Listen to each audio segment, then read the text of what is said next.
Hello students, this is our science class as usual.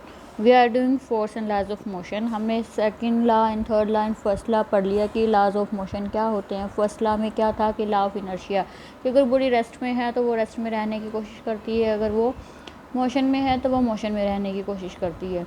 Second law था कि अगर momentum है, जो वो मोमेंटम किसी भी कोलिजन से पहले मोमेंटम है वो सेम रहता है। ठीक है, हमने डेरिवेशन की थी उसमें। और थर्ड लॉ ऑफ मोशन क्या है कि there is a equal action and reaction, opposite होते हैं वो।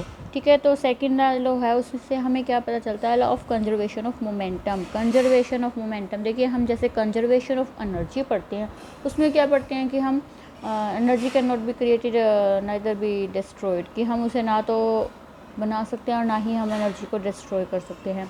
वैसे ये है कि हम मोमेंटम को, कि जो मोमेंटम है वो कंजर्व रहता है, सेव रहता है, चाहे कोलिजन से पहले, कोलिजन होती है टक्कर, दो ऑब्जेक्ट्स की टक्कर या दो से ज़्यादा की, उनका जो मोमेंटम है वो सेम रहता है बाद before collision and after collision. और जो मोमेंटम है उसको पी से डिनोट करते हैं, mv उसका फॉर्मूला है, मास इनटू वेलोसिटी। ठीक है, तो इसका law of conservation of momentum क्या है ये देखिए।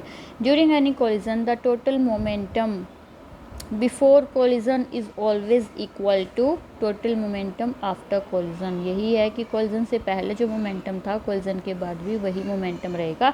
इसको हम एक एग्जांपल से करते हैं। देखिए ये दो ऑब्जेक्ट हैं, ए ऑब्जेक्ट है, ये बी ऑब्जेक्ट है। ठीक है, इसका मास क्या है ma, क्योंकि ये ए का है इसलिए लिखा। इसका मास क्या है mb, बी किस लिए लिखा कि ये बी ऑब्जेक्ट का है।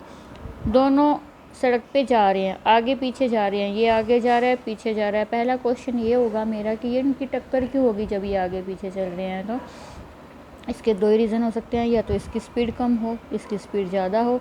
ठीक है, इसकी स्पीड ज़्यादा हो या फिर ये रुक जाए अचानक से। ठीक है, तो दोनों जा रहे हैं, इसकी वेलोसिटी है यू ए किस लिए कि ये ए की वेलोसिटी है, u initial velocity, u B की इनिशियल वेलोसिटी। ठीक है, इसकी स्पीड ज़्यादा थी ए की, तो दोनों के बीच में कोलिजन हो गया, टक्कर हो गई। टी टाइम के लिए होता है वो, थोड़ा सा टाइम के लिए होता है।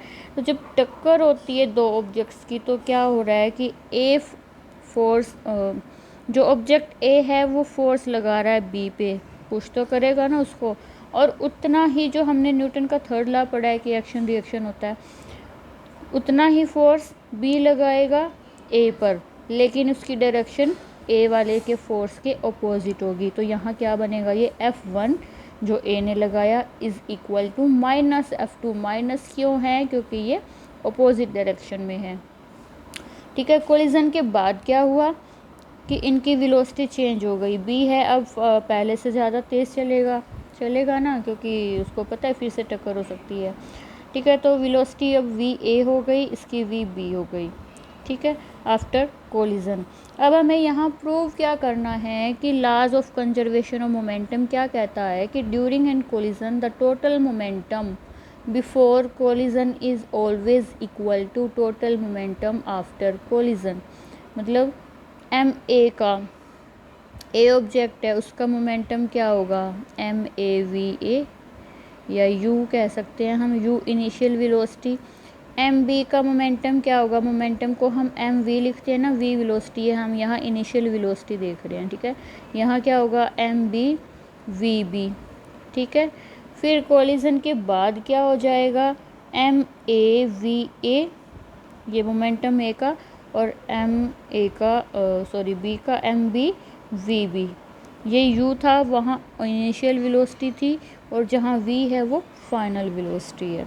ठीक है, अब हमें प्रूव क्या करना है, MAUA मतलब A का इनिशियल मोमेंटम, B का इनिशियल मोमेंटम इक्वल है आफ्टर कोलिजन। MAVA A का momentum after collision, MBVB after collision B का मोमेंटम। ठीक है, हमें यही प्रूव करना है कि इन दोनों का जो मोमेंटम है वो कोलिजन के बाद भी इक्वल होता है। तो यहाँ थर्ड लॉ ऑफ मोशन हमने क्या पढ़ा था कि इक्वल एंड अपोजिट रिएक्शन होता है। तो F1 is equal to minus F2, ये हमने किया।